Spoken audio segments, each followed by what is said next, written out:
I'm Sapphire. I am a music composition major hoping to go into scoring. I'm currently at the University of Nebraska Lincoln, and then I'm joined by my co host today, Andrew. Hi, I'm Hey Andrew. Andrew, how's it going? Go Big Good. Ten. There you go. Are you I'm a in Big Ten grad? Columbus, so yeah. Oh, in No, I'm not Columbus. actually. I went to Denison University, which is just outside of Columbus, but grew up in Okay. Columbus, so you're you kind of grow up with the Buckeyes rammed down your throat, whether you like it or not. It's the exact same way here with the Huskers. Yeah, yeah. Yeah, so I'm a recent grad of Nebraska. Just graduated in May with a composition degree and looking to get into film scoring as well, or scoring for some sort of media, that sort of thing. Awesome. Um, yeah, Have you guys have you gotten started with some gigs or like student films or anything like that while you've been in school or? yeah. Yes. Yeah. I have two films and then another media project that I am going to be scoring this fall. Awesome. They're just like in the Very middle of pre and actual production because things got a little halted due to COVID, but hopefully once we're back on campus in the fall, we'll be able to move forward as planned. Yeah, well, use that to your advantage because, it's always a blessing to be able to get in on a project early where you can kind of, you know, help with the blueprints of the thing rather than just throwing paint on at the very end. Um, it's as long as you have a receptive filmmaker, you might be able to get your own music temped in there instead of being up against a bunch of temp music from other composers or stuff like that. But could be good with the delay. So it's awesome. Then Andrew actually already has some credits under his belt. Yeah, I was able to do 8 or so student films. That's Um, awesome. yeah, it's been really fun. Hang on to those collaborators because as you guys get better and better, they will too, and they'll get better gigs, and then you'll get better gigs. I mean, I don't want to scoop what we're probably about to talk about, but It's all good. I've known my buddy Todd since high school, and our first productions were terrible, and nobody saw them. Thankfully, because we weren't ready for the world to see it yet. But we both worked on our craft and grew, and our collaboration deepened, and then we were able to do bigger and bigger stuff. But I tell people all the time to start with small projects with people who are around. It doesn't matter, if they're you're not going to get the big gigs. Like Christopher Nolan isn't going to call you guys in Nebraska. Probably not. And he's not going to call me either.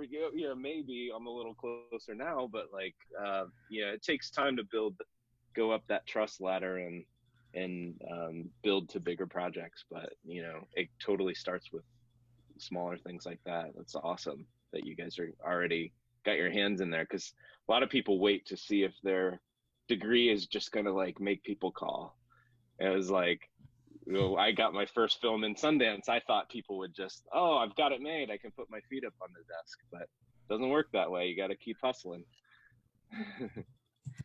So how did you start building that ladder yourself, coming from a rock performance background? How did you kind of get into this area? So yeah, I never expected to be a film composer. It's funny. I always wanted to be a rock star, or thought I did.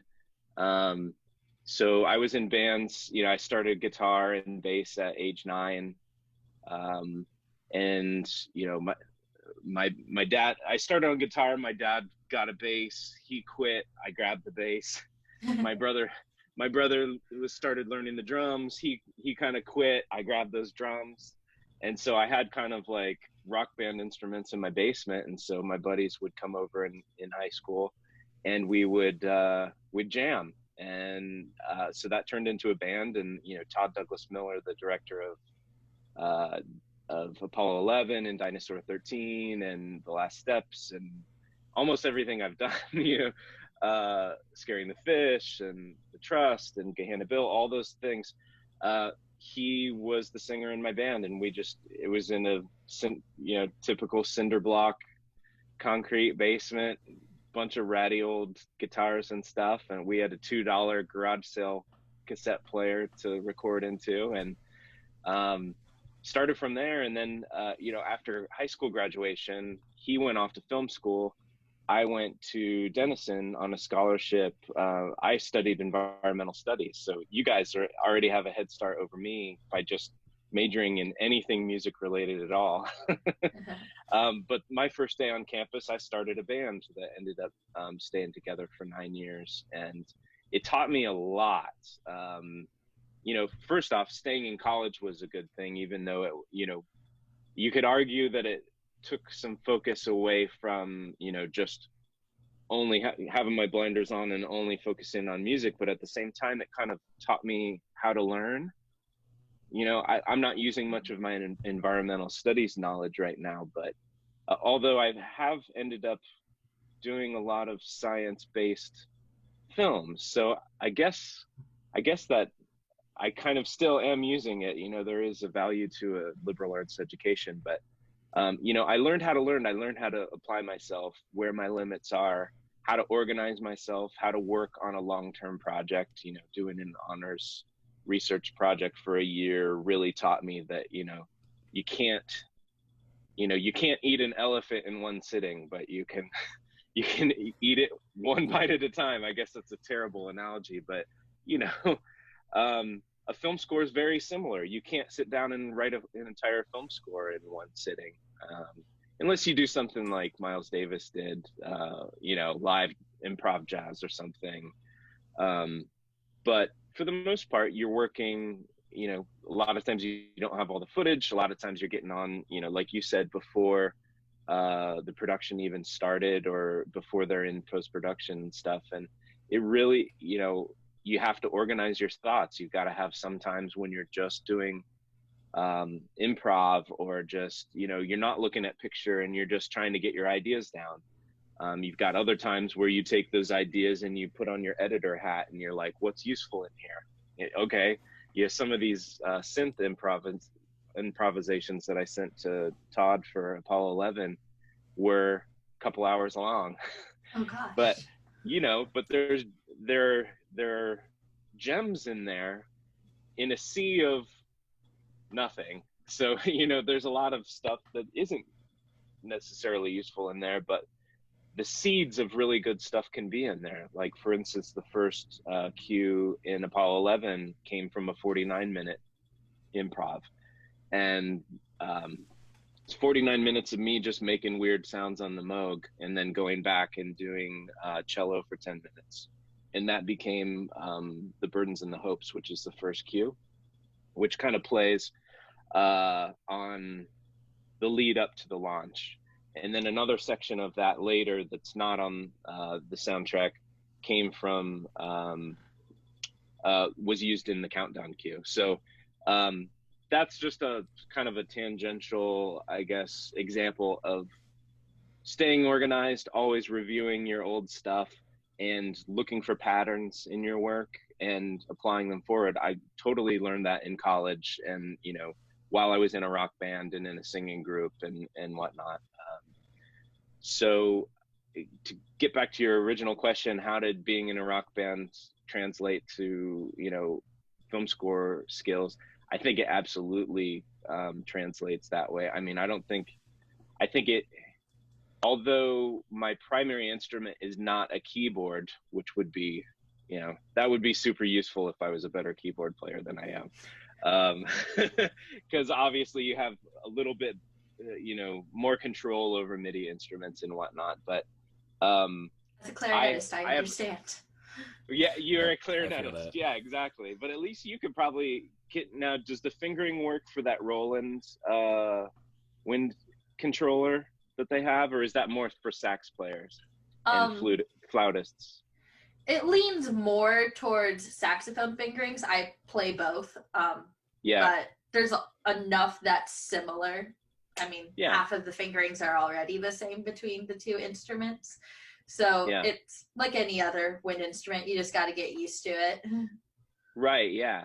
but at least you have a couple of instruments that you feel that you can be intuitive with and not be thinking fingering and technical sides of stuff, right? Like you can think in terms of emotions or colors or something like that. That's important. And I developed that from years of touring. You know, you just, you live it, you breathe it, you know, I was in a jam band, so it wasn't just a rock band, it was like a band who they were trying to improvise. And you know, if somebody had a cool idea and we were all listening like we should be and had our eyes open and weren't, you know, checking out the hot chick in the front row or, you know, drinking a beer, then we could, you know, you could listen to what your bandmate was doing and try to accentuate it and go with it, so that we'd go down a rabbit hole and try something new.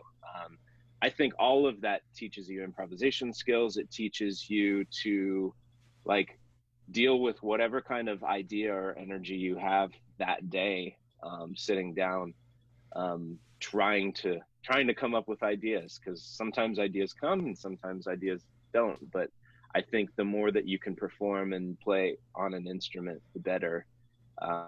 And I think a lot of good songwriting or cue writing comes out of just dabbling, you know.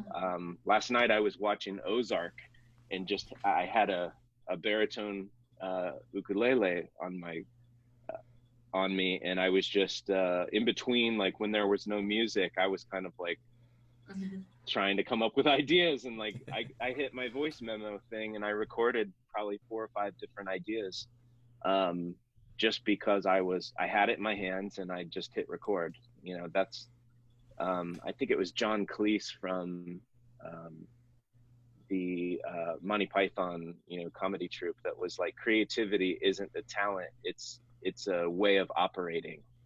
So you can learn, there are learned techniques that you can practice that will make you a more successful artist. And it has nothing to do with how talented you are. It's, hey, dummy, hit record sometimes. Hey, hey, go to a park and, you know, take your, you know, whatever your instrument is and just think about a thing. You know, when you get a gig and you read this, if you read the script, or you know, if it's a doc, then you read a book about the subject or whatever. A lot of really good ideas come from not sitting in your studio, not, you know, this place is full of distractions. You can see behind me.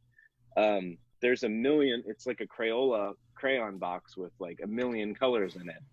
Sometimes you got to get out of here, take that one instrument that you're good at, that you've practiced, or, you know, you had a student band, or you had a, you know, whatever, and try and dig for gold with it. You know, just hit record. Some days you'll get nothing. Some days you'll come up with an idea with an A and a B and a C part, and it just flows out of you and you're like, where'd that come from? You know? But that, you know, that's a muscle that gets stronger the more you use it. And I totally, you know, got that from being on the road and being in a band where we were trying to write and trying to, you know, and then you take an idea, and there's a craft to taking a, you know, a seed of an idea and then watering it and putting it in the right soil. And you're trying to figure out, okay, I've got a good chorus part. Does anyone have a verse part? Or, you know, when you're a composer, it's usually like you're referring to yourself, like, hey, do I have a chorus verse part there? You know, back in high school, and it, you know, when I was in bands, I started recording all of my song ideas. It started out on that $2 garage sale cassette recorder. The eject button didn't work, so I opened it up and tied a string to the eject thing. So you pull a string to actually open the cassette thing. So you make do with the tools you have, right? But I'm very lucky that I never had tapes. Yeah, hey, or unlucky, I don't know. They're coming back. You know, it's funny, those I bought a 4-track Tascam back in 95, 96, and the prices went down. I bought it for $500. The prices dipped down to about $100, and now they're like coming right back up to what I paid for them back then, because all the hipsters are, you know, realizing that there's something cool about analog tape and the fact that what you put into the thing is, you know, it gives you back a little, it takes some things away, but it adds some sweetness in there too. There's like a kind of indescribable thing that analog technology does. But anyway, getting back to, you know, organizing ideas and what I got from being in a rock band, I started long ago recording all my ideas and importing them into the computer, giving them a descriptive name, like saying, okay, you know, E blues, funky horn riff, Hendrix, fast tempo, whatever, so that I could kind of know what it was without having to hit play. So that if I'm in a bind at 2 or 3 in the morning and the cue is due, I can go back through my song ideas, and, you know, it's kind of like being hungry and having like a stocked pond that you could throw a pole into and hopefully, you know, catch your dinner from ideas that were already there, from, again, other improv sessions where you're just sitting in a park someday without pressure on you is a lot of times when you get your best stuff. Do you ever find something from like years and years ago that you think would work with a new project? Oh yeah. I usually, now sometimes you have a contract or a composer agreement where you're not allowed to use old ideas. I'm on a project right now that I can't exactly say who it's for, but it's there's a clause in the contract where I can't use old ideas, which I think is kind of dumb. I understand that they're trying to get you to make fresh work, and it's a work for hire, this particular one. So and we can get into, you know, legal and economic type stuff later, but it's a case where they're going to own the music. I'll retain my writer share and some other, you know, I actually can't get into the deal all that much, but sometimes you'll be in situations, you know, ideally you'll get to these situations because you look at like the big boys like Hans Zimmer and John Williams, they don't own their compositions, you know. The bigger the deal, the bigger the film studio or whatever, a lot of times you don't own your stuff. But I don't necessarily think that they're barred from using old ideas in there. But yeah, absolutely. In projects where I'm allowed to use older ideas, you know, a lot of times it's hard enough to come up with a good idea, and sometimes the idea that you get isn't what you're looking for, but it might be a very good idea for another instance. So I always, you know, I catalog it, I put it, it's like money in the bank, kind of, you know, it's at the outset of every project where I'm allowed to use old music, excuse me, I typically start a set of playlist folders in iTunes, and I go back, you know, I talked about all those song ideas that I catalog. And nowadays, you know, I started out with little handheld recorders and cassette recorders and stuff like that. Nowadays, I pretty much just use my iPhone. And my iPhone, when I sync it up with my iTunes, it says Matt Morton's iPhone, right? So I have it set up to bring in all of my voice memos, and all my voice memos by default are named, the author of them is called Matt Morton's iPhone, like my phone wrote it, right? So then I set up a smart folder that it's like a vacuum. It sucks up all the tracks in my whole iTunes folder that have my name on them. So by default, all my new ideas, without me even having to rename the files, they all end up in this vault. I call it, like, yeah, it's just Matt Morton, all ideas. And it's like finished tracks, you know, drafts or like quick renders of sketches in the computer, and, you know, down to like just raw iPhone sketches. And it all ends up in that thing. So if I have a day or two before a project starts, I'll go back through old stuff and be like, you know, was I writing anything that would work in any of these, you know, scenes that I'm going to have to score? And sometimes that it really, really comes in handy, because again, you know, there's a difference between sitting down and intending to write something that it doesn't always work, you know. It's not like digging a ditch where just give you an hour and you can do it. Sometimes you can sit for 12 hours and bang your head against the wall and not get the right idea, and then you go and you take you sleep on it, and you take a shower and you come down and you write it in 5 minutes. It's really frustrating. I've been found but, asleep at the piano more than once. Yeah, exactly. And so it's not always how long you're working, it's how long you're working in the zone. And sometimes some people work, you know, they need the fear or the deadline behind them in order to come up with good ideas. Sometimes that can be very antiseptic to people's creativity, and they need to write when the pressure's not on them, or they need to fool themselves into thinking that the pressure's not on them, even though it's on them. Where do you I'm fall probably on that spectrum? Yeah, I'm a little of both. I think, you know, I've got to have an edge, and I've got to have a deadline. I've realized this, or else I don't get anything out of myself. I need to have, so sometimes I'll find, you know, I read a million books on creativity, and I find that sometimes I manufacture my own pressure by procrastinating, so that so that if I have a week to do something that takes a day, I typically procrastinate like 6 days, and then I finally do it when I can't squirm out of it, right? Yeah. I'm a little bit that way. But sometimes if you do that and then you're not having a good day on that 7th day, you're in big trouble. And it helps to have, you know, some old ideas to be able to pull from.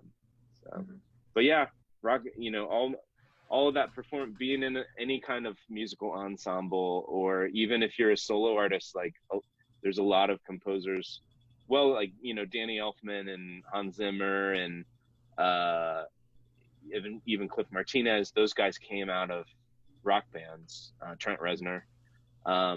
Then other people come out of just solo performing, like being an electronic artist, like Junkie XL, Eskimo, who does Billions and 13 Reasons Why.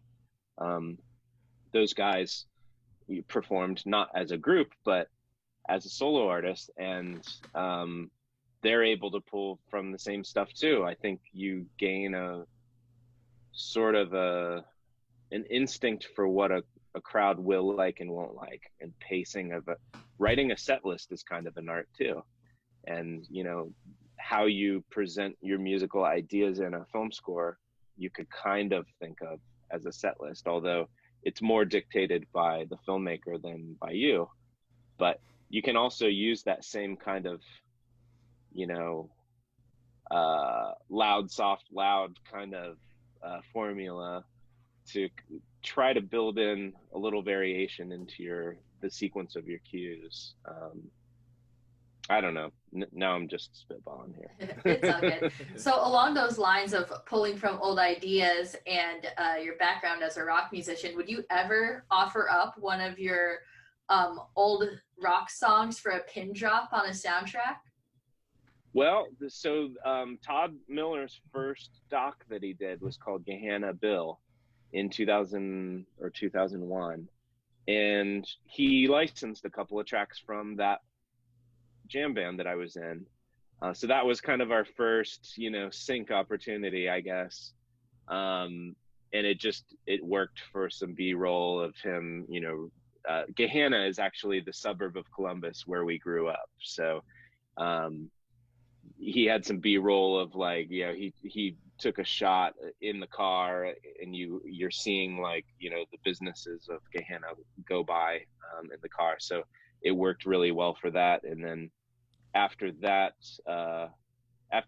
it, you know, then I started, like, actually custom composing music for his future projects. But yeah, totally. I mean,